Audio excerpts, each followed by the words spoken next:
ఈ పదాన్ని మీరు ప్రతిజ్ఞ అని చదువుతున్నారా? దీనిని యజ్ఞము అంటున్నారా?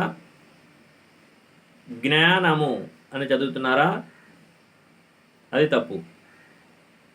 జ్ఞానము, ప్రతిజ్ఞ, యజ్ఞము ఆ విధంగా చదవాలి. జా కింద ఇని రాస్తే జ్ఞ, యా జా కింద ఇని రాస్తే జ్ఞ, మాకుమిస్తేము యజ్ఞము. పా కింద రావుతిస్తే ప్ర, తా గుడిస్తే తి, జా కింద ఇని రాస్తే జ్ఞ, ప్రతిజ్ఞ. జా కింద ఇని రాస్తే జ్ఞ, జ్ఞాకు దీర్ఘమిస్తే జ్ఞా, నా మాకుమిస్తేము జ్ఞానము. ఆ విధంగా చదవాలి.